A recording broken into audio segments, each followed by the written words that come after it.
ಅದನ್ನು ನೋಡ್ಕೊಳ್ಳಿ. ಅರ್ಥ ಆಯ್ತಾ?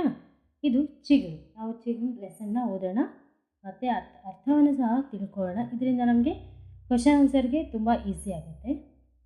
ಚಿಗುರು ಏನು? ಚಿಗುರು ಅಂದರೆ ನೋಡೋಣ. ಅಂದು ಶನಿವಾರ.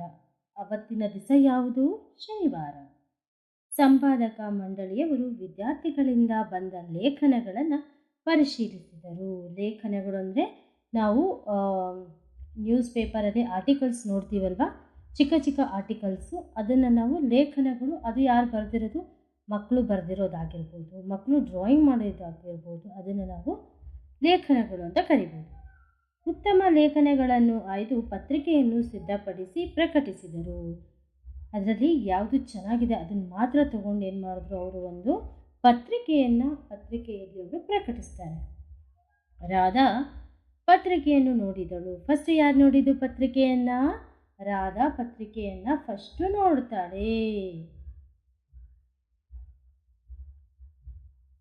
ಕುತೂಹಲದಿಂದ ಓದಲು ಮುಂದಾದಳು. ಅವ್ರಿಗೆ ಏನೋ ಕುತೂಹಲ, ಕ್ಯೂರಿಯಾಸಿಟಿ, ಏನು ಓದಕ್ಕೆ ಮುಂದಾಗ್ತಾಳೆ. ಫಸ್ಟ್ ಓದಲು ಕೆಲವು ಲೇಖನಗಳನ್ನು ಸರಾಗವಾಗಿ ಓದಿದಳು. ಸ್ವಲ್ಪ ಲೇಖನಗಳನ್ನು ಏನು ಮಾಡಿದ್ಲು ರಾಧಾ? ಈಸಿಯಾಗಿ ಓದಿದ್ಲು. ಆದರೆ ಕೆಲವು ಲೇಖನಗಳನ್ನು ಓದಲು ಕಷ್ಟಪಟ್ಟಳು. ಇನ್ನು ಸ್ವಲ್ಪ ಲೇಖನ ಇತ್ತಲ್ವ, ಆರ್ಟಿಕಲ್ಸ್, ಅದನ್ನು ಓದೋಕ್ಕೆ ಅವ್ರಿಗೆ ಸ್ವಲ್ಪ ಡಿಫಿಕಲ್ಟ್ ಅನ್ನಿಸ್ತು. ಏಕಿರಬಹುದು? ಯಾಕೆ ಅವ್ರಿಗೆ ಆ ಥರ ಆಗಿದೆ? ಗೆಸ್ ಮಾಡಿ. ನನಗೂ ಗೊತ್ತಿಲ್ಲ ಅಲ್ವಾ? ನೋಡೋಣ ನನ್ನ ಲೆಸನಲ್ಲಿ. ಹೇಳಬಲ್ಲೆಯಾ? ನೀವು ಏನಾದರೂ ಹೇಳ್ತೀರಾ? ಆನ್ಸರ್ ಕೊಡ್ತೀರಾ? ಗೊತ್ತಿಲ್ಲ ಅಲ್ವಾ? ನನಗೂ ಗೊತ್ತಿಲ್ಲ. ನೋಡೋಣ. ಹಾಗಿದ್ದರೆ ಮೊದಲಿಗೆ ಈ ಪತ್ರಿಕೆಯನ್ನು ಓದು. ಹಾಗಿದ್ದರೆ ನೀನು ಈ ಒಂದು ಚಾಪ್ಟರ್ ಏನಿದೆ ಪತ್ರಿಕೆ, this is like a news paper, ಇದನ್ನು ನೀನು ಓದು ಅಂತ ಹೇಳ್ತಾ ಇದ್ದಾರೆ ಲೇಖಕರು. ನೀವು ಇಲ್ಲಿ ಅಬ್ಸರ್ವ್ ಮಾಡಬೇಕಾಗುತ್ತೆ. ಏನು ಅಬ್ಸರ್ವ್ ಮಾಡಬೇಕು? ಹ್ಯಾಂಡ್ ರೈಟಿಂಗ್ ಅಬ್ಸರ್ವ್ ಮಾಡಬೇಕು, ಡ್ರಾಯಿಂಗ್ ಅಬ್ಸರ್ವ್ ಮಾಡಬೇಕು, ಯಾರು ಬರೆದಿದ್ದು ಅಂತ ನೀವು ಅಬ್ಸರ್ವ್ ಮಾಡಬೇಕು. ಓಕೆನಾ? ಮೊದಲೇದು ಮಾವು. ಮಾವು ಅಂದರೆ ಏನು? ಫ್ರೂಟ್ ಇದೆ ಅಲ್ವಾ? ಹಣ್ಣು ಇದೆ. ಮಾವು ಹಣ್ಣುಗಳಲ್ಲಿ ರಾಜ. ಇದರಲ್ಲಿ ಬಾದಾಮಿ, ಕಸಿ, ಮಲಗೋಬಾ ಮುಂತಾದವು ವಿಧಗಳಿವೆ. ಈ ಒಂದು ಆರ್ಟಿಕಲ್ನ ಯಾರು ಬರೆದಿರೋದು? ಯೂಸುಫ್, 4ನೇ ತರಗತಿ. ನಂತರ ಚುಟುಕು. ಚಿಕ್ಕ ಮಕ್ಕಳಿಗೆ ಶಶಿ ಬಾನಂಗಳದ ಚೆಂಡು, ವಿಜ್ಞಾನಿಗಳಿಗೆಲ್ಲ ಬರೀ ಕಲ್ಲು ಗುಂಡು. ಇದನ್ನು ಯಾರು ಬರೆದಿದ್ದು? ಜಾಹ್ನವಿ, 3ನೇ ತರಗತಿ. ನಂತರ ಚಿತ್ರಕ್ಕೆ ಬಣ್ಣ ಹಾಕು. ಈ ಚಿತ್ರ ಕೊಟ್ಟಿದ್ದಾರೆ, ಇದಕ್ಕೆ ನೀವು ಏನು ಮಾಡಬೇಕು? ಬಣ್ಣವನ್ನು ಹಾಕಬೇಕಾಗುತ್ತೆ. ಅದು ಬಿಟ್ಟರೆ ಇಲ್ಲಿ ಯಾವುದೇ ರೀತಿ ಆರ್ಟಿಕಲ್ ಇಲ್ಲ. ಓಕೆ. ಸುಭಾಷಿತ. ತ್ಯಾಗ, ಪ್ರೀತಿ, ಕರುಣೆ ಮತ್ತು ಪ್ರಾಮಾಣಿಕತೆಯೇ ನಿಜವಾದ ಶಿಕ್ಷಣ.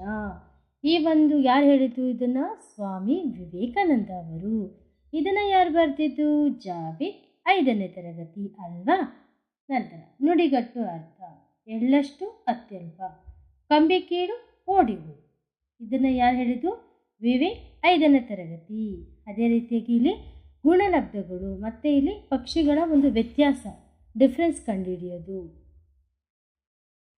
ನಿಮಗಿದು ತಿಳಿದಿರಲ್ಲ. ನನಗಿದು ಕಾಣಿಸ್ತಾನೆ ಇಲ್ವೇ? ಎಷ್ಟು ಚಿಕ್ಕದಾಗಿದೆ ಅಲ್ವಾ? ಸರ್ ಎಂ ವಿಶ್ವೇಶ್ವರಯ್ಯನವರು ರೂಪಿಸಿದ ಯೋಜನೆಯಿಂದ ಮಂಡ್ಯ ಜಿಲ್ಲೆಯ ಏನಿದು ಶ್ರೀರಂಗಪಟ್ಟಣ ತಾಲೂಕಿನ ಕೃಷ್ಣರಾಜ ಅಣೆಕಟ್ಟು ಕಟ್ಟಿದ್ದಾರೆ. ಇದರಿಂದ ಆ ಭಾಗದ ರೈತರಿಗೆ ತುಂಬ ಅನುಕೂಲವಾಗಿದೆ. ಇದನ್ನು ಬರೆದವರು ಮಾಲ, 4ನೇ ತರಗತಿ. ಜಲಪಾತ. ಜೋಗ ಜಲಪಾತ ಲೋಕವಿಖ್ಯಾತ ಕನ್ನಡ ನಾಡಿನ ಹೆಮ್ಮೆಯ ತಾಣ ಮಲೆನಾಡಿನ ಶಿವಮೊಗ್ಗ ಜಿಲ್ಲೆಯ ಸಾಗರ ತಾಲೂಕಿನ ಜೋಗಹಳ್ಳಿಯಲ್ಲಿ ಇದೆ. ಇದನ್ನು ಯಾರು ಬರೆದಿರೋದು? ಸತೀಶ್, 5ನೇ ತರಗತಿ. ಸ್ವಾಮಿ ವಿವೇಕಾನಂದ. ನೋಡಿದ್ದೀರಲ್ವಾ? ಸ್ವಾಮಿ ವಿವೇಕಾನಂದರ ಬಗ್ಗೆ ಕೇಳಿದ್ದೀರಾ ಅಂದ್ಕೊಂಡಿದ್ದೀನಿ. ವಿವೇಕಾನಂದರು ಹಿಂದೂ ಧರ್ಮದ ಹಿರಿಮೆಯನ್ನು ಜಗತ್ತಿಗೆ ಸಾರಿದರು. ಇವರ ಬಾಲ್ಯದ ಹೆಸರು ನರೇಂದ್ರ. ತಂದೆ ವಿಶ್ವನಾಥ ದತ್ತ, ತಾಯಿ ಭುವನೇಶ್ವರಿ ದೇವಿ. ಇದನ್ನು ಬರೆದವರು 3ನೇ ತರಗತಿಯ ವಿವೇಕ. ಅದೇ ರೀತಿಯಾಗಿ ನಾಡಹಬ್ಬ, ಗಾದೆ ಮತ್ತು ಮನೆ ಮದ್ದು. ಮನೆ ಮದ್ದು ಏನಿದು? ಇಷ್ಟು ಇದಿದೆ, ಲೈಟಾಗಿದೆ. ತೊಳೆದ ಸೀಬೆ ಹಣ್ಣಿನ ಎಲೆ ಮತ್ತು ಉಪ್ಪನ್ನು ನೀರಿಗೆ ಹಾಕಿ ಕುದಿಸಬೇಕು. ಕುದಿಸಿದ ನೀರನ್ನು ಹಿತವಾದ ಶಾಖದಲ್ಲಿ ಮುಕ್ಕಳಿಸಿದರೆ ಹಲ್ಲು ನೋವು ಶಮನವಾಗುತ್ತದೆ. ಗಾಯತ್ರಿ, 5ನೇ ತರಗತಿ. ಇವಾಗ ನೋಡಿದ್ರಲ್ವಾ ನಾನು ಓದಿರೋದು? ರಾಧಾ. ನೀನು ಕೆಲವು ಲೇಖನಗಳನ್ನು ಓದಲು ಕಷ್ಟಪಟ್ಟೆ ಏಕೆ ಎಂದು ಶಿಕ್ಷಕಿ ಪ್ರಶ್ನಿಸಿದರು. ನಾನು ನಿಮಗೆ ಪ್ರಶ್ನೆ ಮಾಡ್ತೀನಿ, ಯಾಕೆ ನಾನು ಈ ಒಂದು ಪಾಠದಲ್ಲಿ ಸ್ವಲ್ಪ ಆರ್ಟಿಕಲ್ಸ್ನ ಓದೋಕ್ಕೆ ಸ್ವಲ್ಪ ತಡ ಮಾಡಿದೆ ಅಥವಾ ನನಗೆ ಕಾಣಿಸ್ತಾ ಇಲ್ಲ ಅಂತ ಹೇಳಿದೆ? ಯಾಕೆ? ಕೆಲವರ ಕೈ ಬರಹ ಚೆನ್ನಾಗಿಲ್ಲ. ಕರೆಕ್ಟ್. ಕೆಲವರ ಕೈ ಬರಹ ಹ್ಯಾಂಡ್ ರೈಟಿಂಗ್ ಚೆನ್ನಾಗಿಲ್ಲ. ಆದ್ದರಿಂದ ಓದಲು ಕಷ್ಟವಾಯಿತು ಮೇಡಮ್ ಎಂದು ರಾಧಾ ಹೇಳಿದಳು. ಬರಹ ಚೆನ್ನಾಗಿರಲಿಲ್ಲ ಅಂದರೆ ಇದು ಹೇಗಿತ್ತು ಎಂದು ಶಿಕ್ಷಕಿ ಕೇಳಿದಳು. ಹ್ಯಾಂಡ್ ರೈಟಿಂಗ್ ಚೆನ್ನಾಗಿಲ್ಲ ಅಂದರೆ ಹೇಗಿತ್ತು ಅಂತ ಕೇಳ್ತಾ ಇದ್ದಾರೆ ಟೀಚರ್. ಮಾಲಾ ಬರೆದಿರುವುದು ಸ್ಪಷ್ಟವಾಗಿ ಕಾಣುತ್ತಿಲ್ಲ. ಎಲ್ಲಿ ಮಾಲಾ? ಎಲ್ಲಿ? ಇಲ್ಲಿದ್ದಾಳೆ ನೋಡಿ ಮಾಲಾ. ಮಾಲಾ ಬರೆದಿರೋದು ನನಗೆ ಸ್ಪಷ್ಟವಾಗಿ ಕಾಣಿಸ್ತಾ ಇಲ್ಲ, ಅದು ಅಲ್ವಾ? ಕ್ಲಾರಿಟಿ ಇಲ್ಲ. ಆದರೆ ಗಾಯತ್ರಿ ಬರೆದ ಅಕ್ಷರಗಳು ಆಕಾರದಲ್ಲಿಲ್ಲ. ಎಲ್ಲಿದ್ದಾಳೆ ಗಾಯತ್ರಿ? ಗಾಯತ್ರಿ ಮೇಡಮ್, ಓಕೆ, ಇಲ್ಲಿದೆ ಗಾಯತ್ರಿ. ಗಾಯತ್ರಿ ಬರೆದಿದ್ದಾಳೆ, ಅದು ನನಗೇನು ಕಾಣಿಸ್ತಾ ಇಲ್ಲ. ಅಂದರೆ ತುಂಬ ಡಲ್ ಥರ ಇದಿದೆ. ಆದರೆ ಗಾಯತ್ರಿ ಅದಾಯ್ತಾ. ಇನ್ನು ಯೂಸುಫ್ ತನ್ನ ಬರಹದಲ್ಲಿ ಪದಗಳನ್ನೇ ನಡುವೆ ಸ್ಥಳವನ್ನೇ ಬಿಟ್ಟಿಲ್ಲ. ಯೂಸುಫ್ ಎಲ್ಲಿದ್ದಾರೆ? ಯೂಸುಫ್ ಬರೆದಿರುವ ಪದದಲ್ಲಿ ಜಾಗ ಇಲ್ಲ. ನೋಡಿ, ಇಲ್ಲಿದೆ ಯೂಸುಫ್ ಅಲ್ವಾ? ನೋಡಿ, ಯೂಸುಫ್ ಬರೆದಿರೋದಲ್ಲಿ ಕಾಮಾ ಇಲ್ಲ, ಫುಲ್ ಸ್ಟಾಪ್ ಇಲ್ಲ, ಏನೂ ಇಲ್ಲ. ಅದಕ್ಕೆ ಅವಳಿಗೆ ಅರ್ಥ ಆಗಿಲ್ಲ. ಅದೇ ರೀತಿಯಾಗಿ ಇನ್ನು ಯಾವ್ಯಾವ ಆರ್ಟಿಕಲ್ಸ್ ಇದೆ? ಇತರರು ತಮ್ಮ ಅನಿಸಿಕೆಗಳನ್ನು ಹಂಚಿಕೊಂಡರು. ಶಿಕ್ಷಕಿ ಚರ್ಚೆಯಲ್ಲಿ ಬಂದ ಅಭಿಪ್ರಾಯವನ್ನು ಒಟ್ಟುಗೂಡಿಸಿದರು.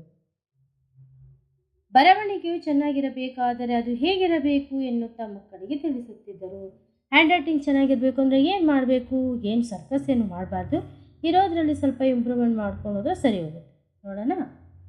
ನಾವು ತಪ್ಪಿಲ್ಲದೆ ಚೆನ್ನಾಗಿ ಕಾಣುವ ರೀತಿಯಲ್ಲಿ ಬರೆಯಬೇಕು. ನಾವು ಮಿಸ್ಟೇಕ್ ಮಾಡದೇ ಇರೋ ಥರ ಬರೀಬೇಕು. ಸುಲಭವಾಗಿ ಓದಲು ಮತ್ತು ಓದಿದ್ದು ಅರ್ಥವಾಗುವಂತೆ ಬರೆಯಬೇಕು. ನಾವು ಸುಲಭವಾಗಿ ಬರೀಬೇಕು, ಓದಿದ್ದು ನಮಗೆ ಅರ್ಥ ಆಗಬೇಕು. ಅಕ್ಷರಗಳನ್ನು ಒಂದೇ ಗಾತ್ರದಲ್ಲಿ ಬರೆಯಬೇಕು.